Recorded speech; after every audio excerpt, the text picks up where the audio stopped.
Exam में आने क्या वाला है, क्वेश्चन की डिमांड क्या है। The moment you understood this is the moment you are going to get कि आप उसको कैसे डील करोगे। आइल्स का रीडिंग फॉर्मेट क्या है, पहले जानो कि आइल्स के मॉड्यूल में आता क्या है।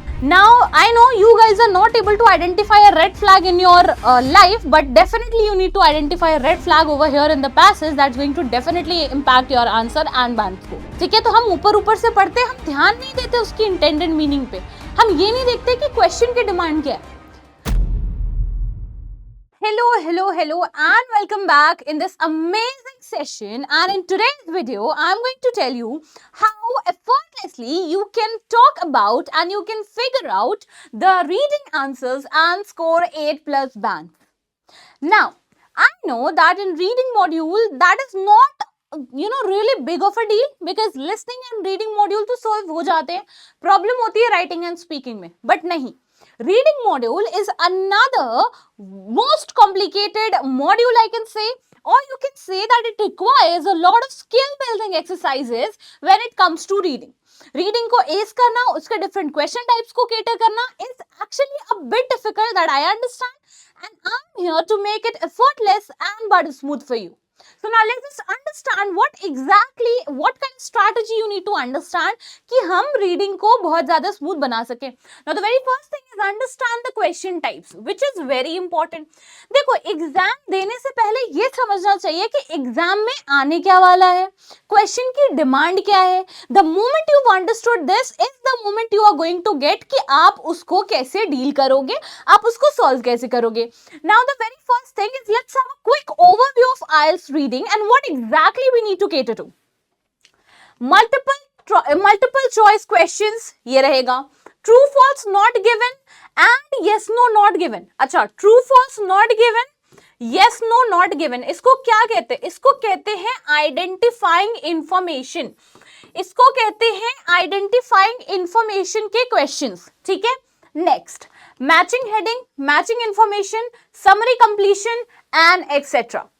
These are the question types that you are going to encounter in reading. तो एक चीज बताती हूँ, देखो वहां पे ना 14 टाइप्स ऑफ इंक्वायरी एग्जिस्ट करते हैं, जिसमें से आपको पूरे पेपर में which is that 1 hour of paper जिसमें 40 क्वेश्चंस होते हैं, आपको सिर्फ और सिर्फ 10 टाइप्स ऑफ इंक्वायरीज एनकाउंटर करने मिलती है। ठीक है, और वो 10 टाइप्स क्या है? यही है। अब इन क्वेश्चंस के भी मल्टीपल टाइप्स होते हैं, जैसे मैंने ट्रू फॉल्स नॉट गिवन का यस नो नॉट गिवन बताया, राइट। अच्छा, ये दोनों एक नहीं होते, ये दोनों डिफरेंट होते हैं। ठीक है, अब बाकी की बात करते हैं। आइल्स का रीडिंग फॉर्मेट क्या है, पहले जानो कि आइल्स के मॉड्यूल में आता क्या है। First of all there are 3 passages, you will be given 3 reading passages each which is a set, each with a set of question whose number is 13 to 14 question मिलते हैं आपको, 3 पैसेजेस मिलेंगे, उन 3 पैसेज में आपको 13 to 14 क्वेश्चन मिलेंगे। Sorted? Next, total questions होते हैं, there are 40 questions in total divided across the 3 passages. Did you get that? मैंने अभी बताया कि हर पैसेज में 13 से 14 क्वेश्चन होते हैं। अब ना स्टैग्नेंट के 13 ही क्वेश्चन होंगे, 14 ही क्वेश्चन होंगे, नहीं, it can be 12, it can be 13, it can be 14 as well. ठीक है, अच्छा अब आ जाओ, टाइम लिमिट क्या होती है? जो टाइम लिमिट होती है 60 मिनट्स। ठीक है, यानी 1 आवर। अब एक चीज हमेशा ध्यान देना, you don't have any additional time to complete the entire section. मतलब 60 मिनट मतलब 60 मिनट, 60 मिनट से 62 मिनट्स या 63 मिनट्स नहीं होंगे, क्योंकि आपको कोई एडिशनल टाइम नहीं मिलता है in order to transfer your answers और in order to review your answers, जो कि हमें लिसनिंग में मिलता है, राइट। तो रीडिंग में कोई एक्स्ट्रा टाइम नहीं मिलता, you have to stick to whatever the time is there. ठीक है, and make sure you transfer your answers to all the PBTs out here, make sure आप आंसर ट्रांसफर कर लो समय रहते। ठीक है, now knowing the question types will help you focus on your skimming and scanning strategy. तो ma'am ये क्या होता है? देखो, basically use the title of the first sentence of the question to predict what you are looking for in the passage. Now leave it.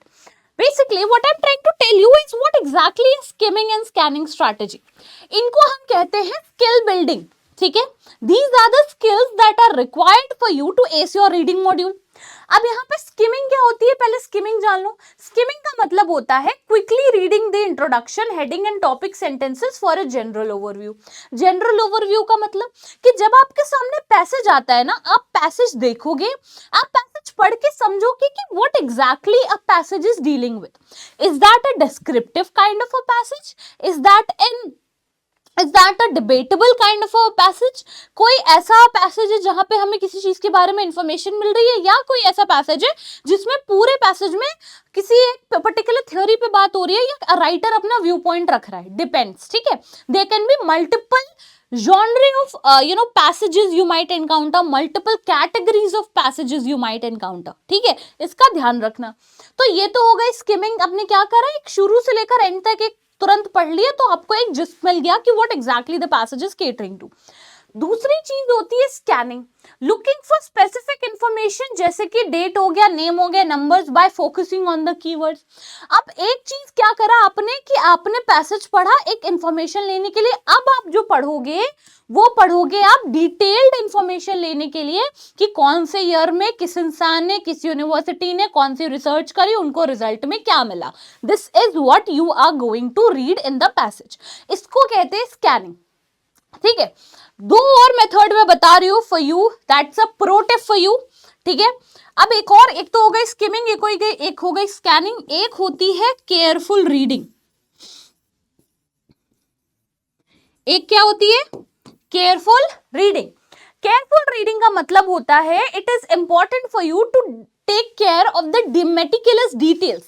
ठीक है, minute details जो कि क्वेश्चन की डिमांड होगी। क्वेश्चन में सब नहीं बताना होगा, क्वेश्चन आपसे पैसेज की हर चीज नहीं पूछेगा, but there is going to be very specific example और स्पेसिफिक टाइप ऑफ इंफॉर्मेशन जो आपकी क्वेश्चन डिमांड करेगा, वो आपको पूरा करना है। ठीक है, now let's talk about the next thing which is keyword and paraphrasing. अगर आपको पैराफ्रेजिंग याद होगा तो मैंने बताया था, paraphrasing is rewording of the statement without changing its meaning. तो पैराफ्रेजिंग, अब मैम यहाँ पे लिखना तो कुछ नहीं है, तो लिखना नहीं है तो पैराफ्रेज आएगी कहाँ पे। तो पैराफ्रेज बेटा देखो क्वेश्चन में आता है। क्वेश्चन आपका देखो वो पैसेज से रिलेटेड होता है, क्वेश्चन को वो पैराफ्रेज करके देंगे सो दैट वो एग्जैक्ट ना लगे। ऐसा नहीं है कि पैसेज में लिखा है lion lives in a den, तो क्वेश्चन में पूछ लिया who lives in a den, तो lion lives in a den. Don't do that. Do क्या, वो आएगा ही नहीं। This kind of question never exist in IELTS. ठीक है, always they are going to paraphrase. Encased है, सराउंड्स हो जाएगा, क्रिएट है, फॉर्म हो जाएगा।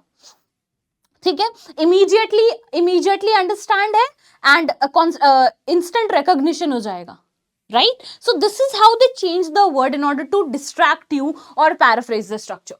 What are keywords? Words that are directly related to the information in the question. ठीक है, paraphrasing explain how IELTS often uses synonyms or different wording for the same idea. Okay, so what exactly am I going to do?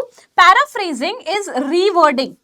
ठीक है, paraphrasing is rewording of the statement without changing its intended meaning। ये होती है paraphrasing. जिसको नहीं पता है देख लो, and distractors and paraphrasing are going to be very common. ठीक है, now let's talk about the next thing, identifying distractors. क्या होते हैं, व्हाट आर डिस्ट्रैक्टर्स? वर्ड्स और sentences that seems correct but are misleading. बहुत होता है रीडिंग में, आई एम टेलिंग यू।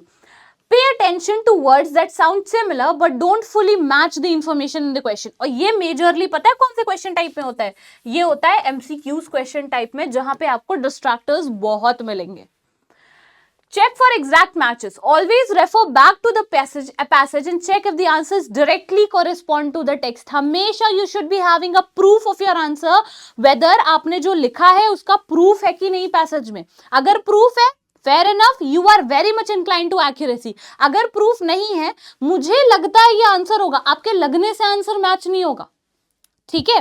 सो मुझे लगता है नॉट बिकॉज इसलिए कि मुझे आंसर लिखना, but because that's a proof passage में किसी पर्टिकुलर लाइन में किसी पर्टिकुलर पैराग्राफ में ये चीज लिखी गई है, दैट सिंपली प्रूव्स कि ये आंसर होगा या नहीं होगा। Next, look for small discrepancies. Pay attention to minor differences in details such as dates, numbers, or terms that could make the distractors. Also, make sure to take care of the grammatical inaccuracies. कुछ grammatical inaccuracies भी होती हैं जो कि major difference ले आती हैं आपके आंसर्स में, ठीक है। Next is use the process of elimination. What is this? Remove any clearly incorrect answer, focusing on the ones that direct support from the passage. बहुत बार ऐसा होगा कि आपको डायरेक्ट आंसर्स नहीं मिलेंगे, बट इसका मतलब ये नहीं है कि वो आंसर्स, ऐसा नहीं है कि वो आंसर एग्जिस्ट ही नहीं करता है.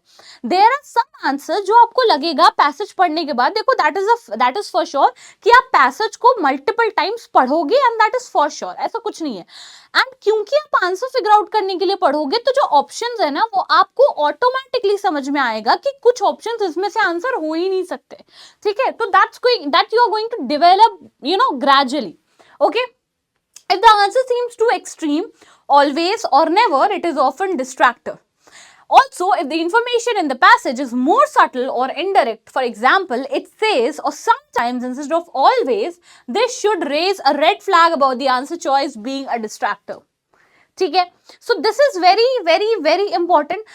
Now I know you guys are not able to identify a red flag in your life, but definitely you need to identify a red flag over here in the passage that's going to definitely impact your answer and band score.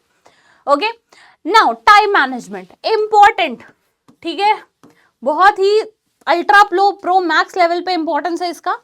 Now, time allocation suggests time limits per passage. Now, let me help you. 15 minutes per passage, total 60 minutes. Prioritizing questions, focus on questions you can answer first before going back to the harder ones. Make sure to allocate time in a very nice manner and a very what should I say? मतलब आपका जो time allocation होना चाहिए ना वो बहुत ही accurate होना चाहिए, जिसमें आपको प्लानिंग, प्लॉटिंग, आंसर डिलीवरी और at the same time answer को रिव्यू करने का भी टाइम होना चाहिए. That should be a priority. ठीक है, तो 15 मिनट्स पर passage. if you are comfortable with this, make sure go ahead with this. If you want another time, then make sure आप पहले पैसेज के लिए जाओ for 15 minutes. ठीक है, सेकेंड पैसेज के लिए जाओ for 20 minutes and third passage के लिए जाओ for 25 minutes. This is my allocated time. ठीक है, this is what you can do. Now what's next? Using headings and structures. Heading in the passage, often used to break the text into section that corresponds with the specific question. Understanding the structure, identify how information is organized chronologically, categorizing, and the algorithm is very important to understand. उनकी chronology समझनी जरूरी है, वो answer कैसे follow कर रहे हैं, passage में क्या वो ऑर्डर में है या वो ऑर्डर में नहीं है. ठीक है, there are multiple question type जो ऑर्डर में यूजुअली आते हैं, and also there are multiple question type जो ऑर्डर में यूजुअली नहीं आते हैं, तो उसका भी ध्यान देना है. Avoid common mistakes. क्या है common mistakes? Not reading the question carefully and jumping to the conclusion. Exactly. This is what a lot of people of you do. Misunderstanding the passage tone. How to avoid them? Take time to read the question fully before answering and double check your answer, which means make sure you review the answer properly.